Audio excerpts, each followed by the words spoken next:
Today's presentation is about how non-entitlement cities can access their allocation of the American Rescue Plan dollars.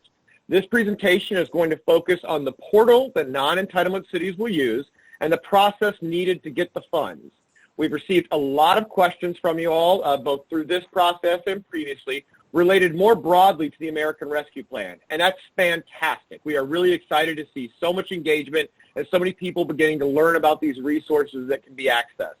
For those broader questions, the League has set up a website, a web page on our website, and that is a tab that's labeled as the American Rescue Plan Resources. So if you go to our main page, on the bottom right side, you will see a button that says American Rescue Plan Resources, and behind that, we have links to past webinars, resources, as well as links directly to the Treasury fact sheets and frequently asked questions. This is an evolving subject that we're continuing to review new rules as they come out, as well as additional frequently asked questions. So keep watching your emails and keep checking back on those resources. We will have future webinars where we expand more broadly on how the funds can be used and where there are opportunities for collaboration with the state. So I want to thank everybody again for joining us. And now I will turn it over to Jackie and Jennifer with RSM, who are assisting the state in this rolling out these dollars to non-entitlement communities. Thank you for joining us and looking forward to it. Excellent. Thanks, Robert. Hi, everyone. I'm Jackie Danmeyer. I am a partner with RSM. I think Jen Mountcastle, who's on here with me today, and a few of our other team members will be kicking up our presentation here, but just wanted to say thanks so much for joining us to talk about the non-entitlement program here. I know the state and the League have been doing a lot of laying some great groundwork here over the last couple weeks to make this a successful launch here in our state. We've got a very tight turn deadline coming up, so we want to make sure we're reaching out to everybody and we're answering questions as quickly as we can. So we're excited to plug into this process now with you today. There we are. So I'm Jackie, as I just said, and then we also have several other of our team members on today. Natalie Wallace there you see as a manager in our risk consulting practice. She's going to be doing a lot of the heavy lifting on leading our project team here. And Jen Mountcastle, as you see there, she's also a key member of our team that's going to be walking through some of this, and she's really a subject matter expert. So teeing you guys up today with some information and also helping us field questions here as we're going along. So Jen, do you want to walk through maybe the agenda and push us forward? Absolutely. Hi, everybody. It's good to be back. So today we're going to go over the program overview for the non-entitlement unit funding, what it's going to take to prepare to apply, our easy-to-use online application, where to find your information, and any additional webinars. A couple of current questions that we've been hearing already. How is the state able to review and make favorable or unfavorable adjustments to a city's allocation? So U.S. Treasury guidelines say that we can't grant more than 75% of your total budget. And that's what that favorable or unfavorable adjustments are. We have to stay within the Treasury guidelines. That's all that means. How can I use these funds? A future webinar will be offered to discuss that. That's not what we're going to be discussing today. I'm sorry. Where do I find additional resources? The Iowa League of Cities has a published page. They have been a wonderful resource for everybody. The state of Iowa has recently, as of yesterday, rolled out a local fiscal recovery funds website that you can reach, and we have also pushed out an email last night, I believe, that has very similar resources available. I think the other big question that we've been hearing is, how do I get my money once it's been released to me? If you were involved in the LGRF process last year, you will get your money the same way. So the American Rescue Plan builds upon the previously enacted aid measures in 2020, just like the CARES Act. It's very similar to the CRF. It appropriated $19.53 billion to the states for distribution for non-entitlement units. A non-entitlement unit is simply a city that has less than 50,000 residents. It helped to cover increased expenditures and replenished lost revenues from the COVID-19 pandemic. The state of Iowa received $222 million to be administered across approximately 930 cities. And this is all based off of your 2019 population. I'm sure a lot of you have already heard this information, so please be patient with me. For those of you who haven't, we have a lot of people. For most states, the Treasury makes the payments from the local fiscal recovery fund in 2 tranches. Iowa is one of the ones that received 2 tranches. The second tranche payment is made no earlier than 12 months after the date on which the first tranche is requested. So for the state of Iowa, the money was pulled down on Tuesday. So the second tranche will be eligible. Second tranche will be eligible. Can you still hear me? I can still hear you, Jen. Okay, thanks. The second tranche will be eligible on after July 6th of 2022. The state's required to allocate each payment to the NEU based on its percentage of population in proportion to the total population of all NEUs in the state. The total amount to be distributed to the NEU may not exceed the amount equal to 75% of its most recent budget. And this is where the previous question comes into play. That's 75% of the most recent budget. That's of the fiscal year 20 budget as of January 27th. I think we're getting some unusual feedback. Eligibility, we will cover just this little bit. Eligible uses support public health response, public sector revenue loss, water and sewer infrastructure, address negative economic impacts, premium pay for essential workers, broadband infrastructure. These are just a few of the things that the NEU program covers. There's a much more expansive list on treasury.gov, which the link is available at the local Fiscal Recovery Fund website for the state of Iowa, as well as on the League of Cities website. The list grows, okay? There is a much more expansive list than there is a list of things that are not allowed. The League of Cities will have a later webinar that covers what is allowed, and I would just advise you to pay attention for when that webinar is announced, as well as stick with the things that are allowed, instead of trying to guess at what is not allowed.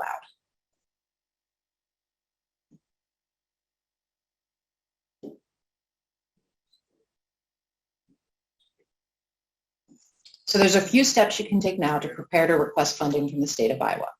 A few things that you need. I'm not going to read each one of these off because I know a lot of you have heard this, and what's more is you're going to be able to get a copy of this deck, and you'll be able to access your email because I've probably sent this email to you.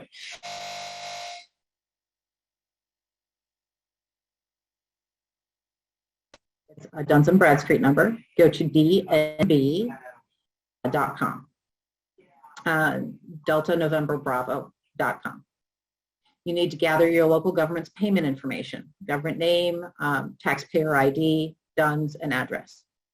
Honestly, if you're stuck and you're not sure what your DUNS is, go ahead and please email the email address that was enclosed in the email you received last night.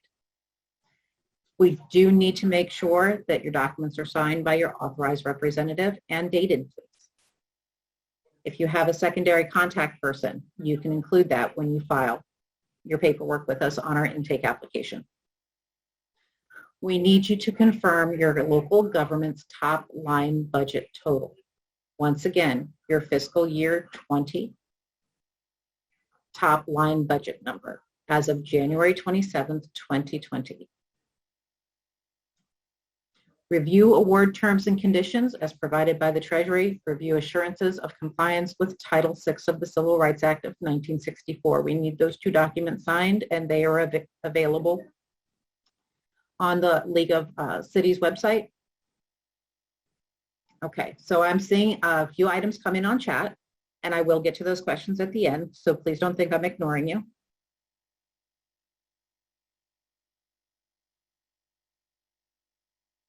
And I advanced too far. After you receive your funding, please retain the aforementioned documents for your first report.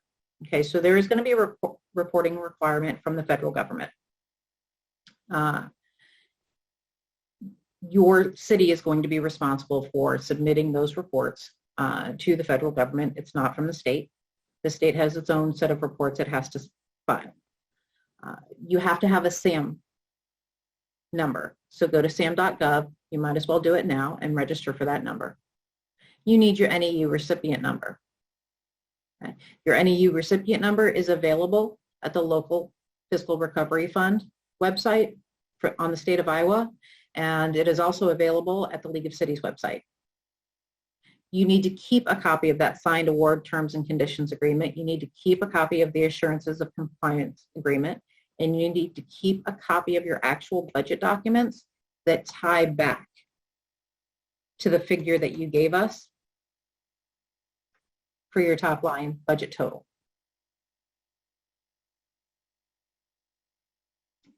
Timing is urgent. You have 30 days to file this paperwork.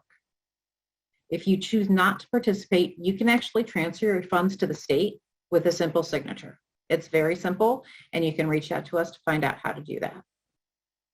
If your city chooses not to apply or misses your 30-day window, your city's funds will be reallocated to the cities that have applied, and you will not be eligible for Tranche 2. Okay, so your funds will automatically be pulled and handed out to the cities that have applied.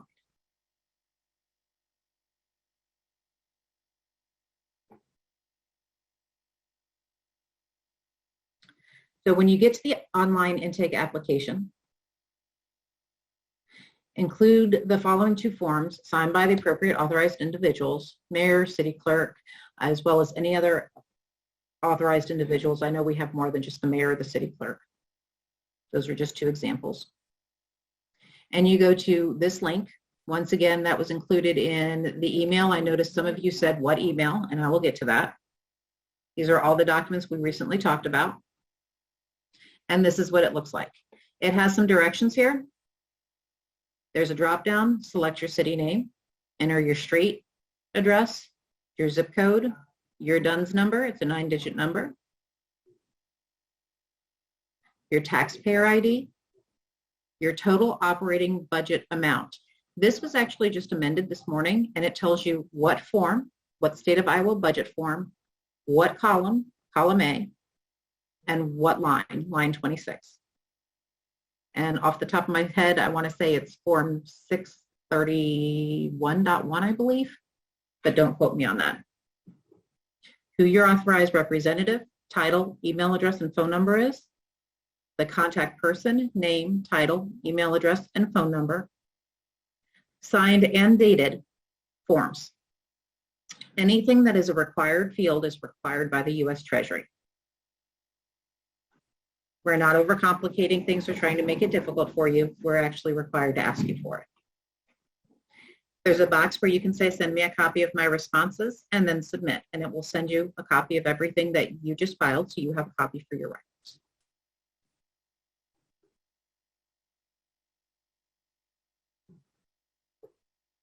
So where to find information? This coronavirus.iowa.gov, State and Local Fiscal Recovery Fund, is the website that the state has a link for the online application intake portal, frequently asked questions and answers, and it also has your city's allocation amount.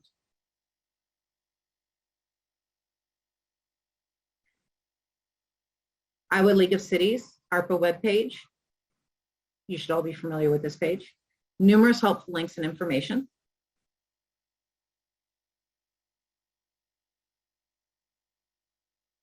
U.S. Department of Treasury. So we don't rewrite the FAQs, and we don't rewrite the FAQs because they change so often. Every week they're publishing something new. They just published a new update on the 30th, and I realize that this page can be very overwhelming if you've gone to it. There's 2 different FAQ articles, there's different pieces of guidance, there's very official pieces of guidance. If you have questions, I encourage you to reach out to the League of Cities. We also have another email address that you'll see in a few minutes. But they advise in the Treasury guidance for us to simply provide you with the link to this page for the FAQs. They advise us not to write our own FAQs to give to you, which is why we haven't broken this down with simpler FAQs.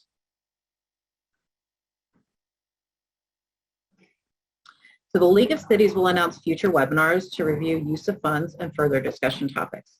Some of those discussion topics will be taken from these chats.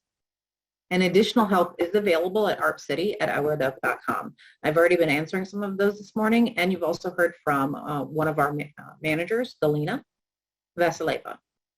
She's been helping field some of those. And we have other people on as hosts right now that you may see available in the window that you'll be hearing from.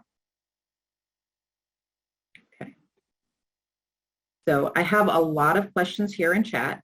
Oh, there's a lot, because believe it or not, that was kind of my presentation because I like to keep it simple. And we had a lot of people contributing to this. I'm seeing a lot of people would like copies of the email. And just to let you know, well over 1,000 emails went out last night. So I'm kind of wondering where some of those emails went.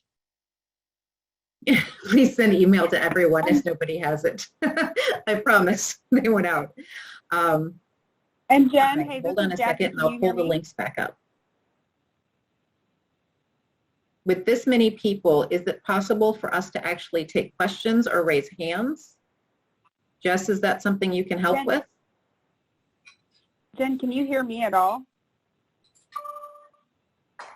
I can hear you, Jackie. This is Jess. Okay, I don't think Jen Mountcastle can hear us anymore, if I'm guessing, because I've tried to chime in several times, and I'm now getting jabbers from other people. Yeah. Maybe let's send her a separate message. Is there a chance maybe something's been disconnected on her ability to hear while she's been presenting?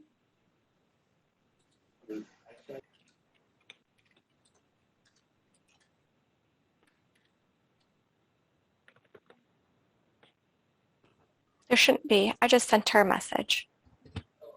Okay, so she's now telling me she can't hear me at all. So she's working on either trying to fix that at her end. But I will say, as we're looking through this, Steve or Natalie, who are also on the line and can unmute as well, the biggest thing we tend to be seeing here in the Q&A is people not receiving their emails. So just as a heads up to everybody, we have received the main contact of information of who that first communication should go to from the state. If it went to somebody else in your city, there's a chance that maybe it didn't come directly to you, but we will make sure that everybody gets contacted multiple times. So when we're talking about the deadline coming up and what's going on, so that was just our first request. We will have for sure 3 total requests, and we want to make sure everybody is having a chance to affirmatively take their position on what they would like to do, whether or not they would like to participate in this program or not. So since it's a tight time frame and we know that everybody sort of, got their July plans on the calendar, we're going to have multiple requests over multiple weeks to every city and probably come short of knocking on your door if we don't hear a response. We really want to make sure that it's your decision and in your hands. So if you didn't get something yesterday, we will be reaching out to you very shortly, and you won't get missed. I started responding to 1 or 2 of you individually, and then I realized that was getting out of hand. So we've got you logged here, and we'll definitely be circling back on all of these. Jen, can you hear me now? I can. So my earbuds died partway through, and apparently you could hear me, but I couldn't hear any of you.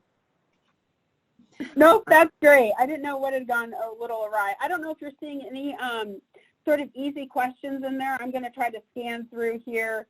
So I am seeing that the email for me looked a little bit like an ad because it had some instructions. So the email came from me. I do advise you to check your spam because it could have done that because, like I said, about 1,000 emails went out last night. I did try and stagger them so that they didn't catch in anyone's spam filter. It does kind of look like an ad. I initially deleted it. Okay. So Jen, here's a question. I'll read it off to you. How do they submit or confirm their budget number? So in the intake window, there is a place where you can actually go in and type in your budget number. And on that, there is directions on exactly what line of the budget and form for the state of Iowa that you would get that from.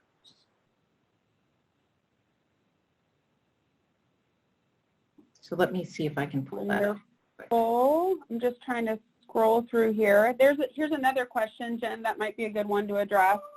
There was a question of, there was some mention of they thought small towns with less than 50,000 people that doesn't need their SAM number. Is that a question you've seen anything to before? Did that change?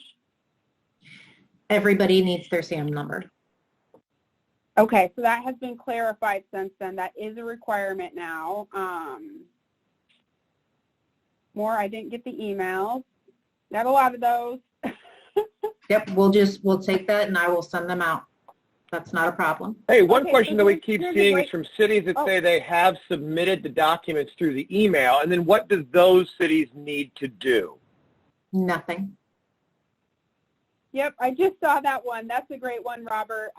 We have access now to that email account. We have been sorting through those, and we've actually started getting a jump on those. So technically, you should be getting another welcome letter as well since you've already submitted yours. But that processing will start, and if we need more information, we will be reaching out to you directly. But you've already done the great first jumping out of the gates early. I believe there were several cities, I want to say, are we up to 400 now, Jen, that already did their submission through the email?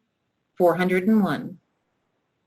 Okay, so we're at 401 as of a couple hours ago, so which is awesome because it really is the great groundwork that's been laid. So we're going to launch this so successfully and get these dollars moving. So that was a great question. Continuing the slides here we go. Please refer to State of Iowa Budget Form 631.1, column A, line 26.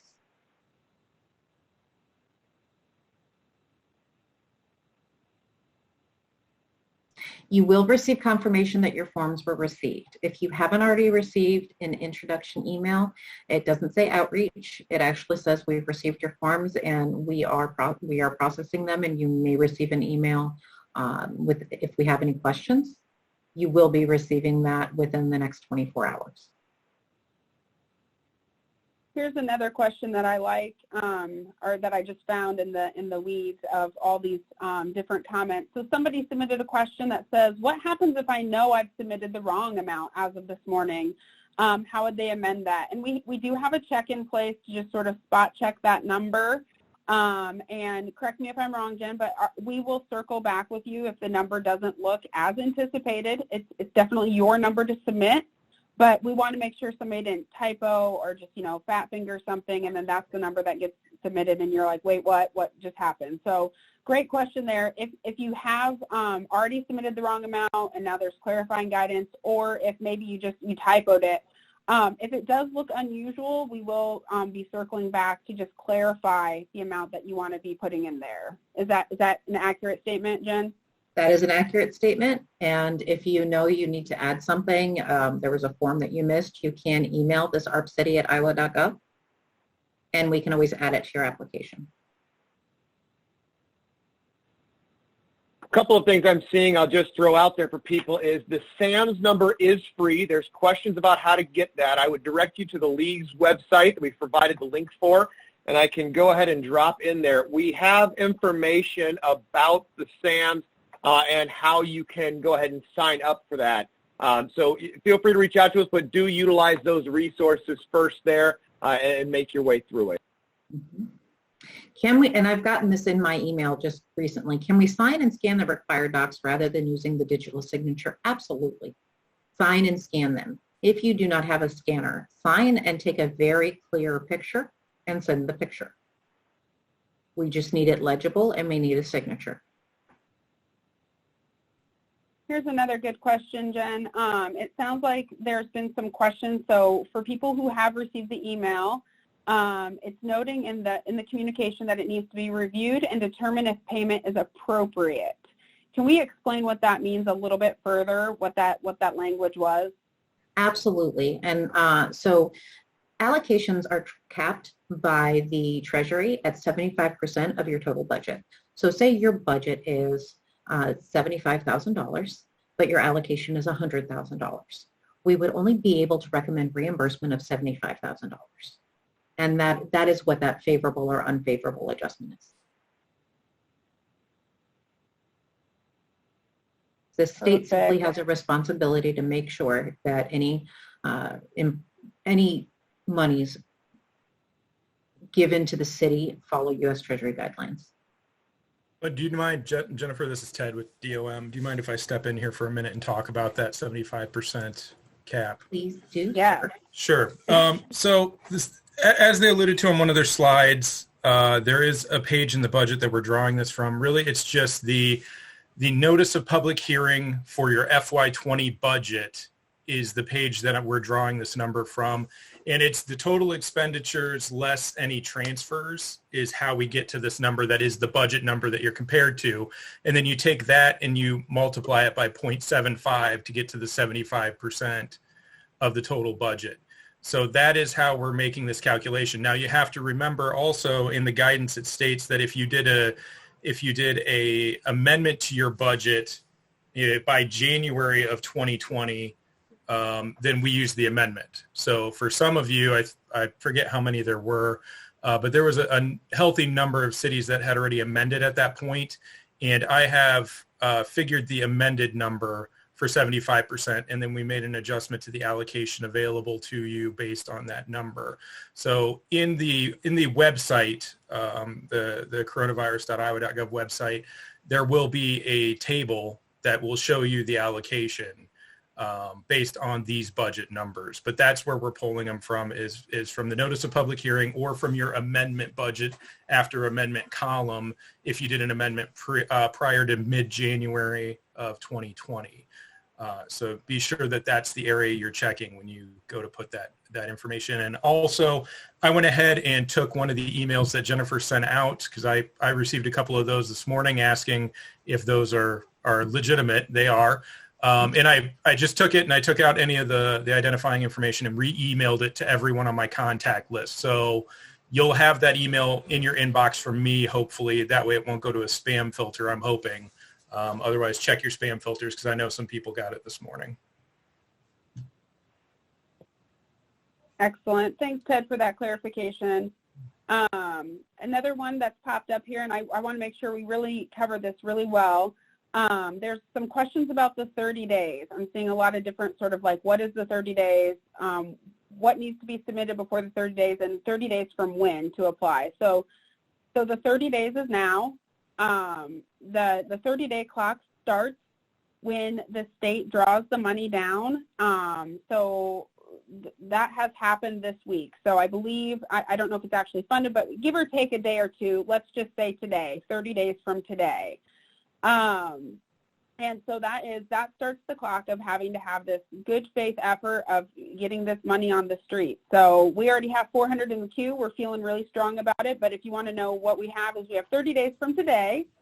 And then what needs to be submitted, that is going to be laid out right in that portal when you go out there. So if you haven't already submitted via the email submission, when you click out there to go to that portal, you'll see exactly just a couple pieces of documentation you need to be attaching, and then the additional clarifying information. It'll say, like, it'll have a little asterisk next to it saying required field. So hopefully that should, Jen, anything else to add on that? Is that sort of the easiest way to tell what the required information is? That's the easiest way. Okay. Especially because the guidance is changing so frequently. If there were to be any changes to the guidance, that's the first place you're going to see it. And another important point that I'll bring up for you guys, because I've been getting it via email, is the question of, do we have to know what we're using the money on within this 30 days? And do we have to have all of that approved? Remember, no, this is just for you to access the funds. So we need a request for allocation basically within 30 days. And then after that, you have until December 31st of 2024 to get the projects going or make a project that is eligible to use these funds. And then you actually have until December 31st of 2026 to spend the money on an allowable project. An allowable project is anything from March 3rd of this year, a project that was started or in progress and you had new expenditures on it from March 3rd of this year through December 31st of 2024. So the 30 days is just for requesting the dollars. That's a good clarification, Ted. I'm seeing another question here, a lot related to the SAMS number and when it's required. And so Jennifer and Jackie, do correct me, but I want to make sure I put this out there. We've had a lot of questions. The SAMS number is free to attain. Of course, you could hire a company to assist you with that. And so that's what many of you may have seen solicitations for that. But as the Treasury guidance says, the SAMS number is not needed when you apply. It's needed after. And as I look at the documents that need to be submitted for the state, the DUNS number is required for those. And while we would encourage members to get that SAMS number as quickly as possible, is it correct that it's not needed at the time of application?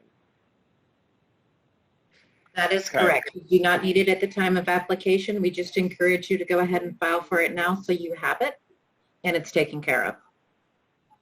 Perfect. So to clarify that for everybody, again, the SAMS number is free to set up. It is not needed at the time that you fill out these applications. So we want to get these applications submitted and in as quickly as possible. But as a best practice, we would certainly encourage you to set up that SAMS number as quickly as you can, just so it's not something that's forgotten about. It will be needed in the future.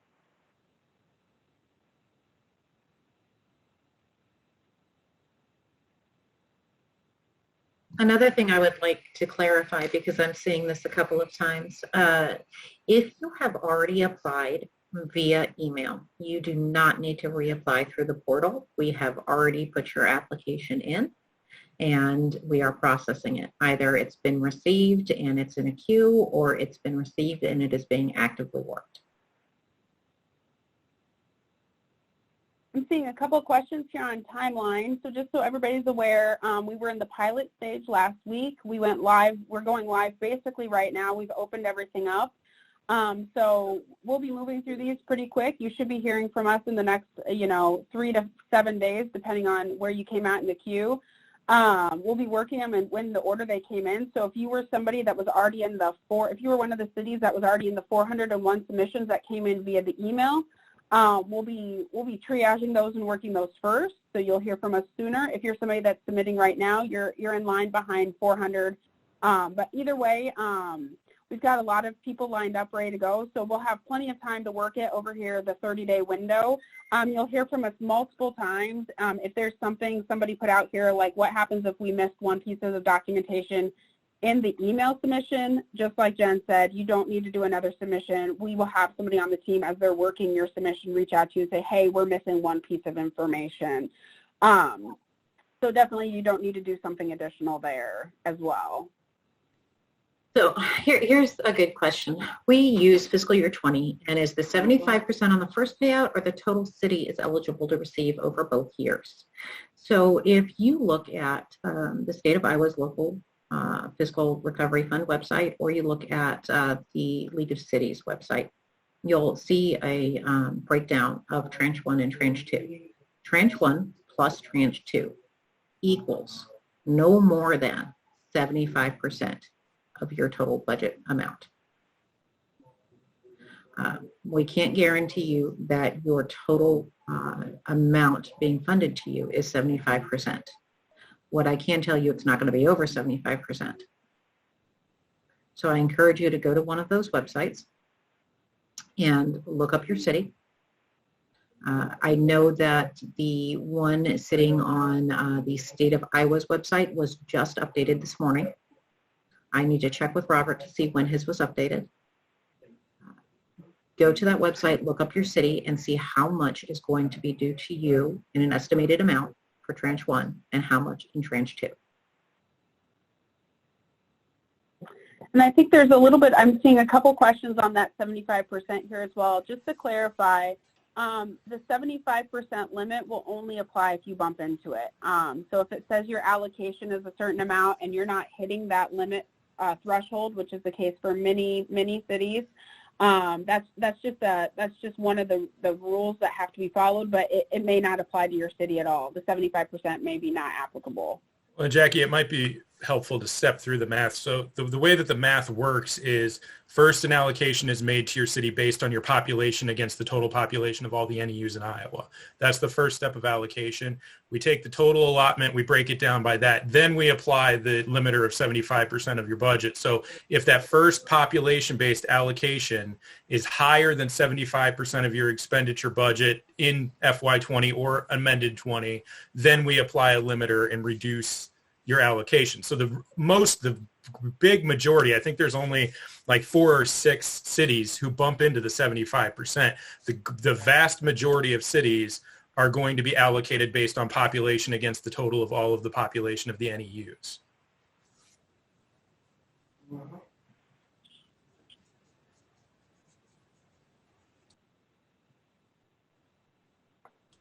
I did see one other Robert, question. If you guys don't mind, I saw one other good question that I think will be helpful for people. So one of the questions was asked, where do we put the money? It said, we need to track the money. So is it putting it in the capital project fund as a federal grant? Is that the best route? There's a couple of different routes you could go when you receive this money in from the state.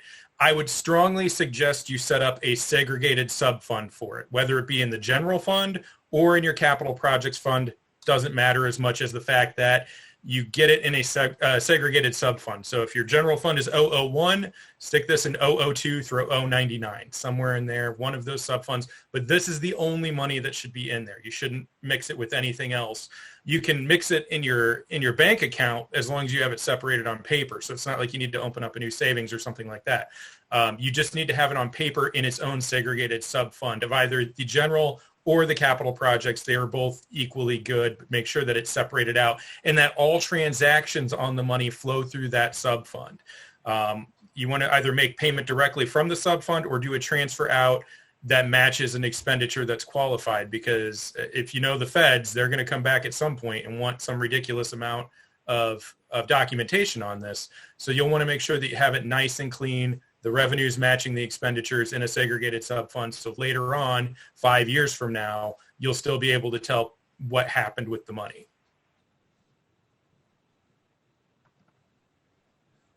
And there was also the earned interest question. I'm still looking into that. Jackie or Jennifer, do either of you guys know what happens with earned interest on this money? I have not found it in the guidance yet, but I just started looking for it.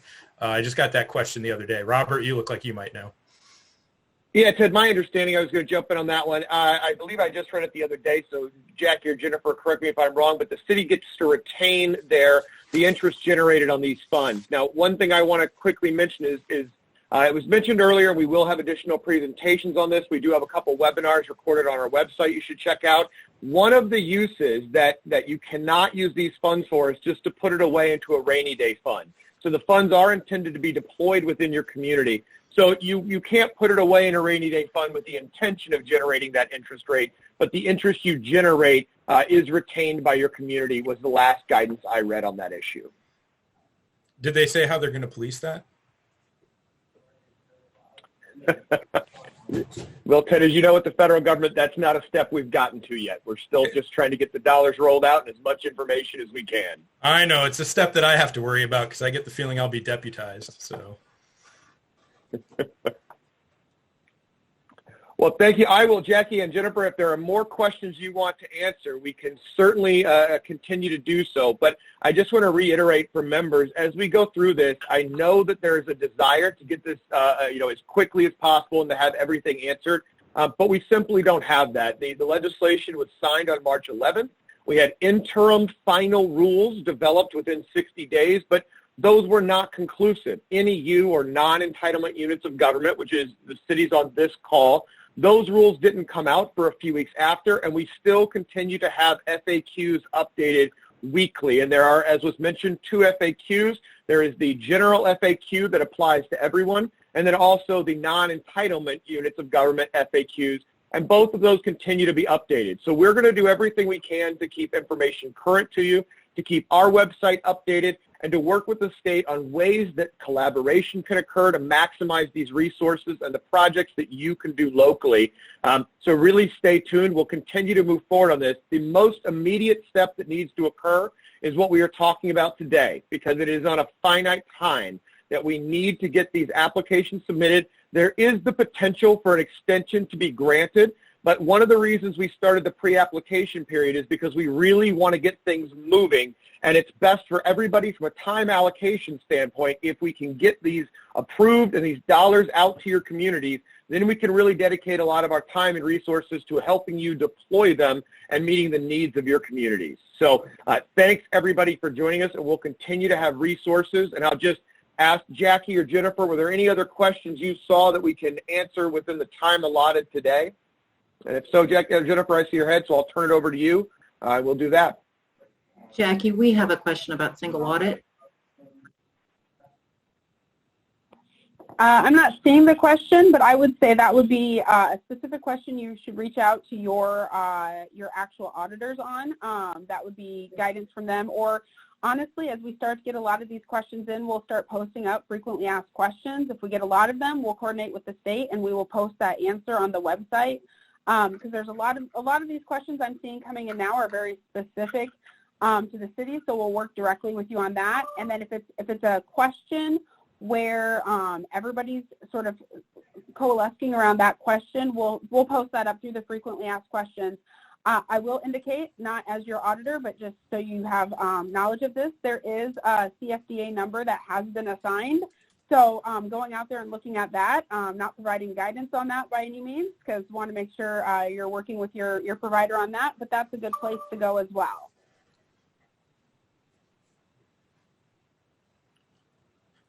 We've had a couple of questions on the census numbers being used. The federal government gave us a spreadsheet that we had to adhere to. It is not, as of 2020, I'm not sure when that was actually pulled. I think it might be the 2019 estimates, but those are the numbers we have to adhere to. We can't make corrections. I mean, they still had a city in there that no longer exists in Iowa. So we just kind of have to make some allowances, but those are the official numbers that we're required to use. So we cannot make any adjustments to them. And I know in some of your cases, it's not going to be correct. I think my biggest parting comment is it is incredibly important from the state's perspective, from the city's perspective. Please respond. Please respond whether it be you would like to participate. Please respond whether it would be that you would like to transfer your funds. Please do not respond at all and get recurring outreach from many emails to many phone calls.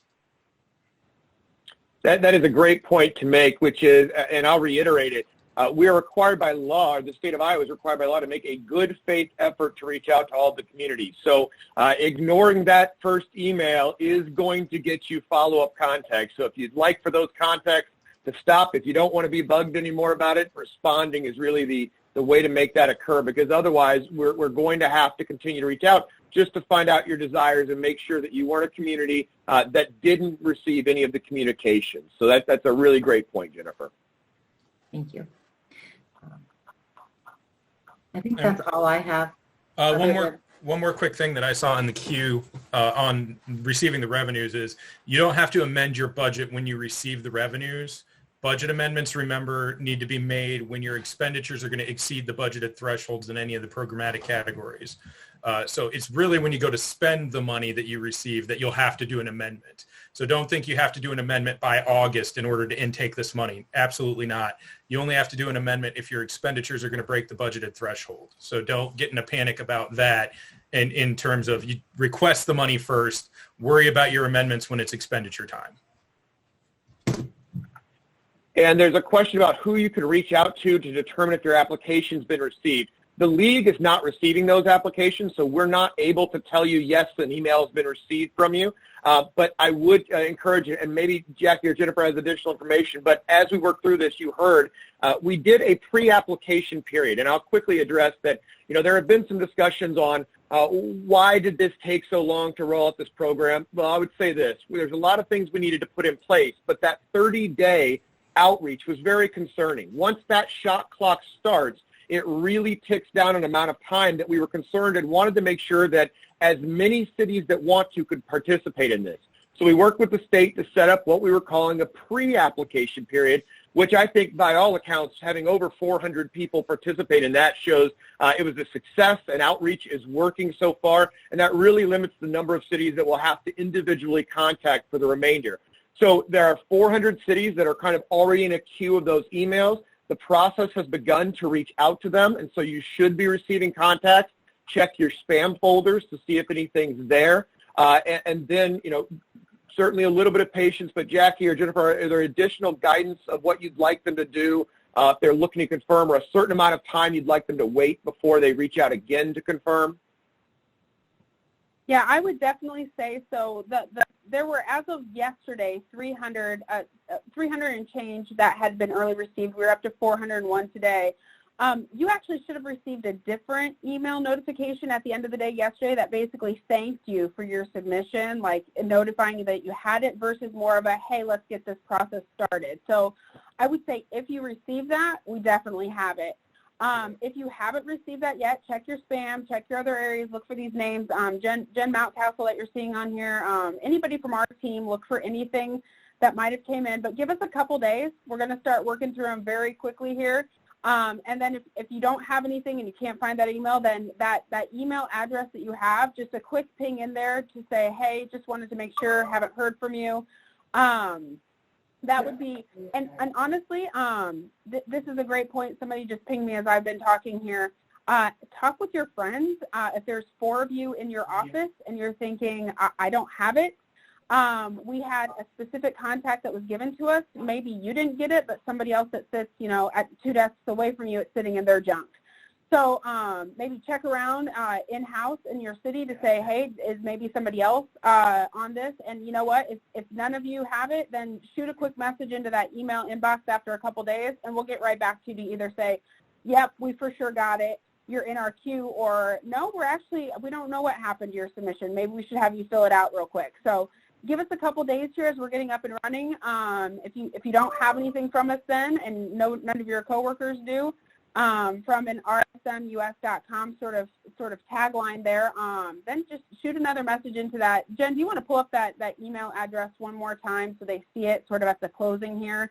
Because that's a great way. It pings into all of us, and we can sort of be triaging through that and making sure we're getting back to you quickly on if we have your submission, or if maybe we need to have you go. There it is. That's perfect. So if you're thinking, hey, it's been a couple days, I want to make sure I'm in the queue, I don't feel like I've heard anything yet, just shoot a message into that arpcity@iowa.gov if you're not seeing anything with that from rsmus.com email account, and we'll get right back to you on, yep, we see you, we've got you here logged in, we're working them through our system, or a quick, nope, we don't know what happened, so let's have you get it in there here in the next few days so we know that you're sort of early in the queue. And I also just put my email address in the chat, because that's where the email last night should have come from, if you'd like to do a search on your deleted or your spam, because I know some people said they thought it was spam and they just deleted it. Excellent. Well, Ted, Jackie, Jennifer, any closing comments as we bring this to a close today? Nope, we're just real excited to get running. We got 30 days and we're ready to roll, and you guys are, I was great. We've got so many already in the queue, and everybody's excited to get moving with us. So we appreciate that, and we're looking forward to hearing from everybody. With the Jen's comment of please respond. We love responses. We do. We love responses. We've had people while we were doing this actually go in and put theirs in through the web form, and I appreciate that. Awesome. Fantastic. Well, thank you all so much for joining us. Members, as we talked about, this is an ongoing process, so the most important part is to get this application in, and we will continue to develop information and resources from you there. So I would just say thanks again, everybody, and keep the questions coming. We'll do the best we can. So thanks again, and have a great day. Awesome. Thanks. Thanks, everyone. Bye, guys.